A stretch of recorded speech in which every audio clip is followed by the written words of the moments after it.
வணக்கம். இன்றைய முக்கிய செய்திகள். புதுச்சேரி சட்டப்பேரவை தேர்தலுக்காக 25 தொகுதிகளுக்கு உதவி தேர்தல் நடத்தும் அதிகாரிகள் நியமிக்கப்பட்டுள்ளனர்.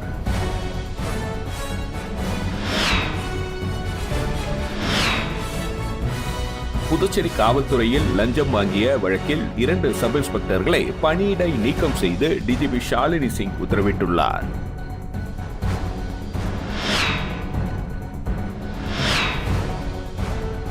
நகரப்பகுதி பொதுவெளியில் அடிக்காசு வசூலிக்கும் முறையை தற்காலிகமாக நிறுத்தப்படுவதாக புதுச்சேரி நகராட்சி அறிவித்துள்ளது.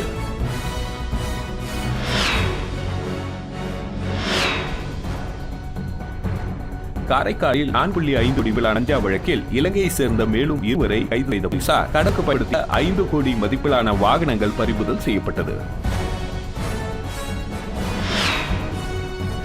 இனி வருவது விரிவான செய்திகள். புதுச்சேரியில் சட்டப்பேரவை தேர்தலுக்காக 25 தொகுதிகளுக்கு உதவி தேர்தல் நடத்தும் அதிகாரிகள் நியமிக்கப்பட்டுள்ளனர். புதுவை மாநிலம் சட்டப்பேரவைக்கான தேர்தல் 2026 ஏப்ரல் மாதம் நடைபெறும் என்று தெரிகிறது. இந்த நிலையில் இந்த தேர்தலுக்காக பல்வேறு அரசியல் கட்சிகளும் தயாராகி வருகின்றன. இந்த நிலையில் இந்திய தேர்தல் ஆணையமும் தயாராகும் நிலையில் தற்பொழுது முதல் கட்டமாக 25 தொகுதிகளுக்கு உதவி தேர்தல் நடத்தும் அதிகாரிகள் நியமிக்கப்பட்டுள்ளனர். புதுவை மாநிலத்தில் உள்ள புதுவை, மாஹே, ஏனாம் ஆகிய பகுதிகளுக்கு இந்த அதிகாரிகள் நியமிக்கப்பட்டுள்ளனர். மீதியுள்ள காரைக்கால் மாவட்டத்திற்கான 5 தொகுதிகளுக்கு 2ஆம் கட்டமாக உதவி தேர்தல் நடத்தும் அதிகாரிகள் நியமிக்கப்படுவர் என்று தெரிகிறது. நகரப்பகுதி மற்றும் பொதுவெளியில் அடிக்காசு வசூலிக்கும் முறையை தற்காலிகமாக நிறுத்தப்படுவதாக புதுச்சேரி நகராட்சி அறிவித்துள்ளது. இது தொடர்பாக நகராட்சி ஆணையர் கந்தசாமி வெளியிட்டுள்ள செய்திக்குறிப்பில், புதுச்சேரியில் சமீப காலமாக பெருகி வரும் சுற்றுலா பயணிகளின் வருகையொட்டி அனுமதியின்றி சாலையோர வியாபாரங்கள் பெருகிவிட்டது. அதற்கு எதுவாக அடிக்காசு ரசீதனை தவறாக பயன்படுத்துவதாக அறியப்படுகிறது. எனவே அனைத்து வகையான சாலையோர வியாபாரங்களை கட்டுப்படுத்தி ஒழுங்குமுறைப்படுத்துவதற்கு எதுவாக தற்பொழுது நடைமுறையில் உள்ள அடிக்காசு வசூலிக்கும் முறை மறு அறிவிப்பு வரும் வரை தற்காலிகமாக நிறுத்தப்படுகிறது. இந்த உத்தரவு ஆகஸ்ட் 1ஆம் தேதி முதல் அமலுக்கு வருகிறது எனவும், அனைத்து வகையான சாலையோர வியாபாரிகள் யாருக்கும் அடிக்காசு செலுத்த தேவையில்லை, மாறாக நகராட்சியிடம் உரிய அனுமதி பெற்ற பிறகே தற்காலிக கடை அல்லது நடமாடும் சிறு வியாபாரம் நடத்த வேண்டும். இந்த அறிவிப்பு கண்ட 1 வார காலத்திற்குள் அனுமதியின்றி சாலையோரங்களில் நிறுத்தி வைக்கப்பட்டுள்ள தள்ளுவண்டிகள், கடைகள் உடனடியாக அப்புறப்படுத்த கோரப்படுகிறது. தவறும் பட்சத்தில் நகராட்சி மூலம் எந்தவித முன் அறிவிப்பும் இன்றி வைக்கப்பட்டுள்ள கடைகள், தள்ளுவண்டிகள், வியாபார கட்டமைப்புகள் ஆகியவை அகற்றப்பட்டு அபராதமும் விதிக்கப்படும் என குறிப்பிடப்பட்டுள்ளது. புதுச்சேரி காவல்துறையில் லஞ்சம் வாங்கிய வழக்கில் 2 சப் இன்ஸ்பெக்டர்களை பணியிடம் நீக்கம் செய்து டிஜிபி ஷாலினி சிங் உத்தரவிட்டுள்ளார். புதுச்சேரி வில்லியனூர் பகுதியில் காணாமல் போன சிறுமியை கண்டுபிடிக்க ரூபாய் 5,000 லஞ்சம் வாங்கிய வழக்கில் சிக்கிய சப் இன்ஸ்பெக்டர் சரண்யாவை சஸ்பெண்ட் செய்து டிஜிபி ஷாலினி சிங் நேற்று உத்தரவிட்டார். இதேபோல் காரைக்கால் திருநள்ளாறு போலீஸ் நிலையத்தில் பறிமுதல் செய்யப்பட்ட குட்கா பொருட்களை மீண்டும் ஒப்படைக்க லஞ்சம் கேட்டு சிபிஐ அதிகாரிகளால் கைது செய்யப்பட்ட சப் இன்ஸ்பெக்டர் பக்கிரிசாமியையும் சஸ்பெண்ட் செய்து டிஜிபி உத்தரவிட்டுள்ளார். இதற்கிடையே லஞ்சம் வாங்கிய பணத்தை திரும்ப கொடுத்த சப் இன்ஸ்பெக்டர் சரண்யாவின் கணவர் பாகூர் சப் இன்ஸ்பெக்டர் பிரபு திருநள்ளாறு போலீஸ் நிலையத்தில் சப் இன்ஸ்பெக்டர் பக்கிரிசாமி லஞ்சம் வாங்கி கைது செய்யப்பட்ட போது பணியில் இருந்த தலைமை காவலர் பார்த்திபன், காவலர் விஜயபாலன் ஆகியோர் புதுச்சேரி ஆயுதப்படைக்கு மாற்றப்பட்டுள்ளனர். புதுச்சேரியில் கடும் வெயில் காரணமாக பள்ளிகளுக்கு விடுமுறை அளித்ததை ஈடு செய்யும் வகையில் எதிர்வரும் மாதத்தில் 3 சனிக்கிழமைகளில் பள்ளிகள் செயல்படும் என பள்ளி கல்வித்துறை உத்தரவிட்டுள்ளது. புதுச்சேரியில் ஏப்ரல் 28 முதல் ஜூன் 1ஆம் தேதி வரை பள்ளிகளுக்கு கோடை விடுமுறை அறிவித்து கல்வித்துறை அமைச்சர் நமச்சிவாயம் உத்தரவிட்டிருந்தார். இந்த நிலையில் புதுச்சேரியில் கடும் வெயில் காரணமாக 3 நாட்கள் விடுமுறை விடப்பட்டதை ஈடு செய்யும் வகையில் எதிர்வரும் மாதத்தில் 3 சனிக்கிழமைகளில் பள்ளிகள் செயல்படும் என பள்ளி கல்வித்துறை உத்தரவிட்டுள்ளது. அதன்படி ஆகஸ்ட் 2, 30 தேதிகளிலும் நவம்பர் 15ஆம் தேதிகளில் சனிக்கிழமைகள், திங்கள், செவ்வாய், புதன்கிழமை பாட அட்டவணைப்படி பள்ளிகள் இயங்கும் என புதுச்சேரி பள்ளி கல்வித்துறை அறிவித்துள்ளது.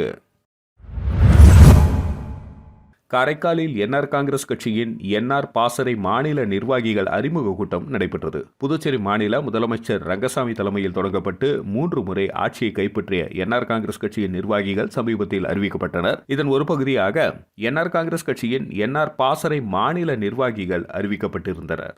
அறிவிக்கப்பட்ட புதிய நிர்வாகிகள் அறிமுக கூட்டம் இன்று காரைக்காலில் உள்ள தனியார் கூட்ட அரங்கில் நடைபெற்றது. என்ஆர் பாசறை மாநில தலைவர் கனகராஜ் தலைமையில் நடைபெற்ற அறிமுக கூட்டத்தில் புதிதாக நியமிக்கப்பட்டுள்ள என்ஆர் பாசறை நிர்வாகிகள் அறிமுகம் செய்யப்பட்டனர். என்ஆர் பாசறை மாநில செயலாளராக மகாலிங்கம், மாநில துணைத் தலைவர் ஜோதி என்கிற புஷ்பவள்ளி, மாநில இணை செயலாளர் கவிதா உள்ளிட்ட பொறுப்பாளர்கள் இக்கூட்டத்தில் அறிமுகம் செய்யப்பட்டனர். இந்த நிகழ்ச்சியில் என்ஆர் காங்கிரஸ் கட்சியின் மாவட்ட தலைவர் ஆனந்தன், மாவட்ட பொதுச் செயலாளர் சிவகுமார் உள்ளிட்ட ஏராளமான என்ஆர் காங்கிரஸ் கட்சியின் பொறுப்பாளர்கள், தொண்டர்கள் கலந்து கொண்டனர்.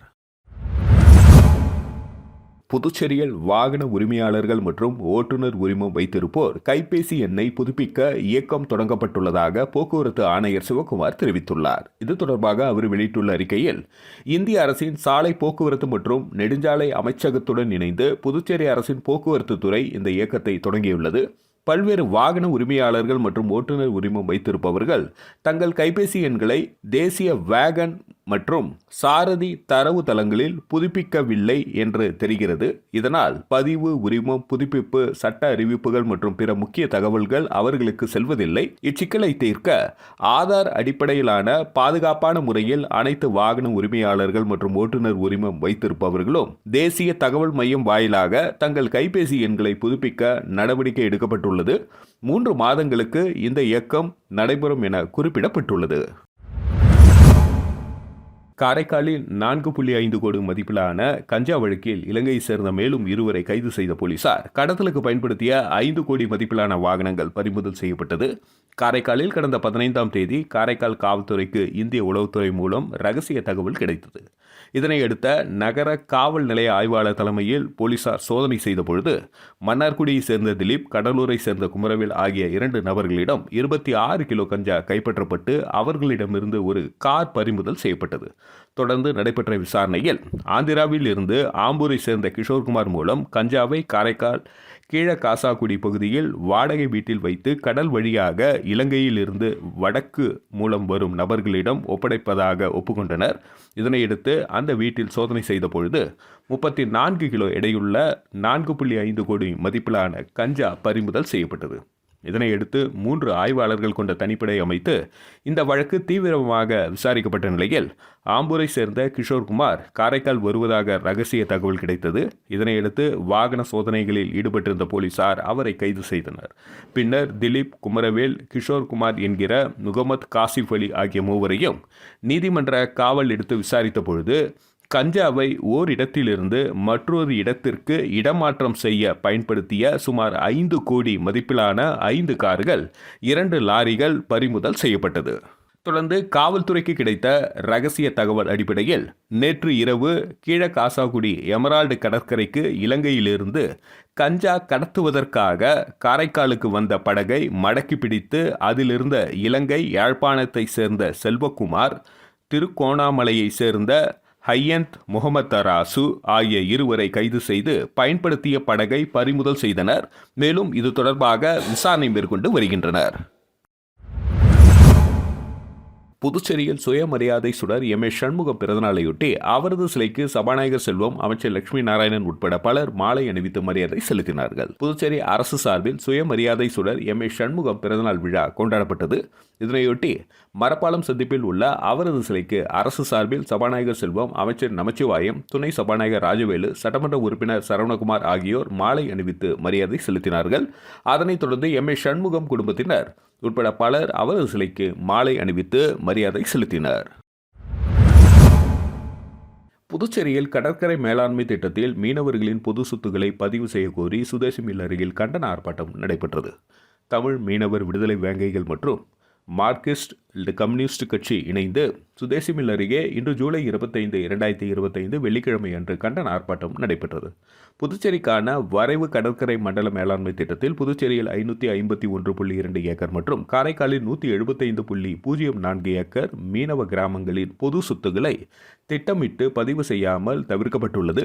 இதேபோல் புதுச்சேரியில் 471.49 சதுர கடல் மைல்களையும் காரைக்காலில் 139.16 சதுர கடல் மைல்களையும் மீன்பிடி பகுதிகளாக வரைவு திட்டத்தில் பதிவு செய்ய வேண்டும் மற்றும் கடற்கரை வளங்களை பாதுகாக்க வேண்டும் என பல கோரிக்கைகளை வலியுறுத்தி கண்டன ஆர்ப்பாட்டம் நடைபெற்றது. மேலும் இந்த ஆர்ப்பாட்டத்தில் தமிழ் மீனவர் விடுதலை வேங்கைகள் நிறுவனர் மங்கையர் செல்வன் தலைமை வகித்தார். மார்க்சிஸ்ட் கம்யூனிஸ்ட் கட்சி மாநில செயலாளர் ராமச்சந்திரன் தொடக்க உரை ஆற்றினார். மேலும் இந்த விழாவில் எதிர்க்கட்சித் தலைவர் சிவா, காங்கிரஸ் சட்டமன்ற உறுப்பினர் வைத்தியநாதன் மற்றும் விடுதலை சிறுத்தைகள் கட்சி தலைவர்கள், கூட்டணி கட்சி தலைவர்கள் மற்றும் மீனவ கிராமங்களைச் சேர்ந்த பொதுமக்கள் பலர் கலந்து கொண்டு அரசுக்கு எதிராக கோஷங்களை எழுப்பினர்.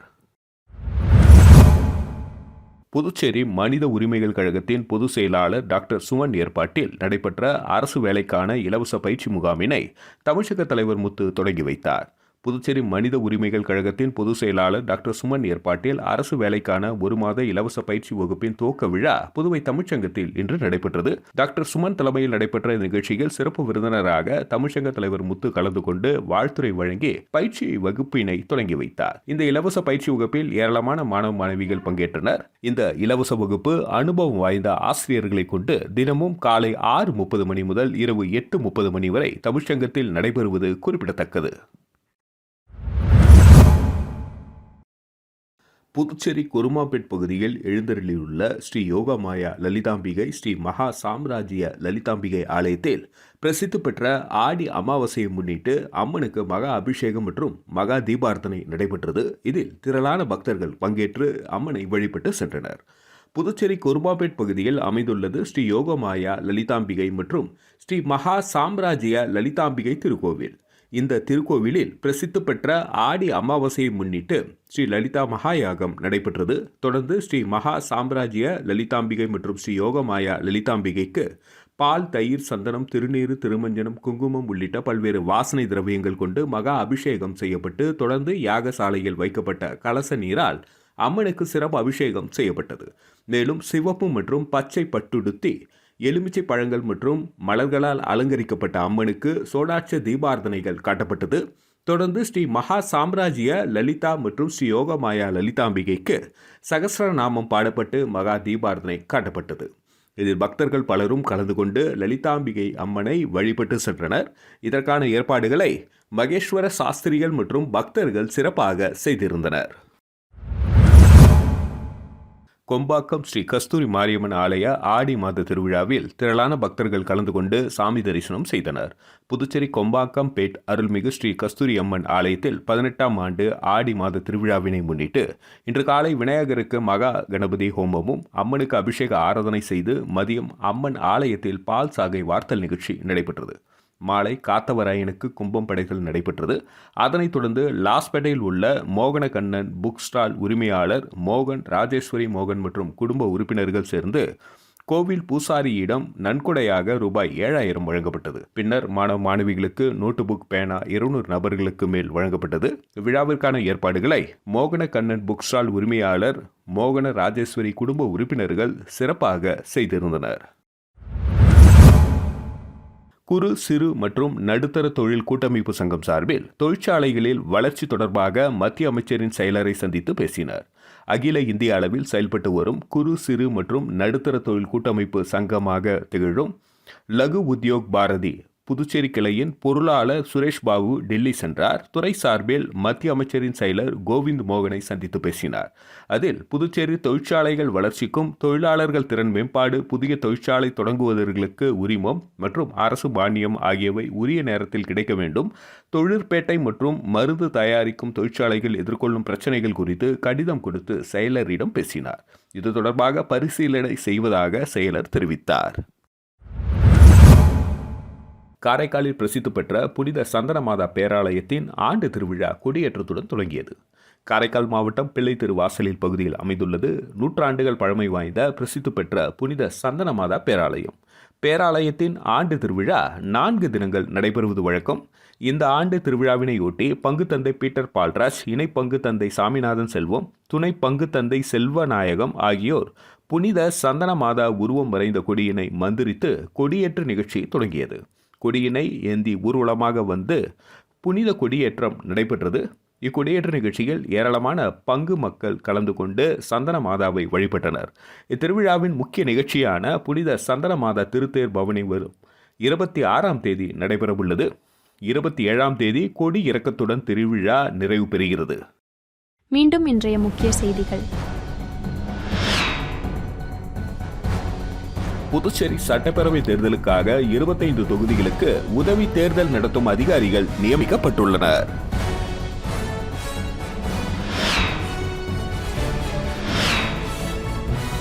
புதுச்சேரி காவல்துறையில் லஞ்சம் வாங்கிய வழக்கில் 2 சப் இன்ஸ்பெக்டர்களை பணியிடை நீக்கம் செய்து டிஜிபி ஷாலினி சிங் உத்தரவிட்டுள்ளார்.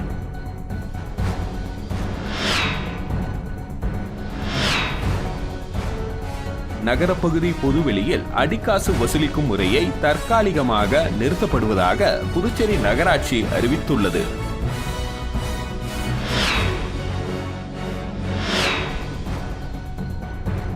காரைக்காலில் 4.5 கோடி லஞ்ச வழக்கில் இலங்கையை சேர்ந்த மேலும் 2 பேரை கைது செய்த போலீசார் கடத்தப்படுத்த 5 கோடி மதிப்பிலான வாகனங்கள் பறிமுதல் செய்யப்பட்டது. செய்திகளை துல்லியமாகவும் தெளிவாகவும் தெரிந்து கொள்ள கிரியேட்டிவ் மீடியா யூடியூப் சேனலை சப்ஸ்கிரைப் செய்து கொள்ளவும். நன்றி, வணக்கம்.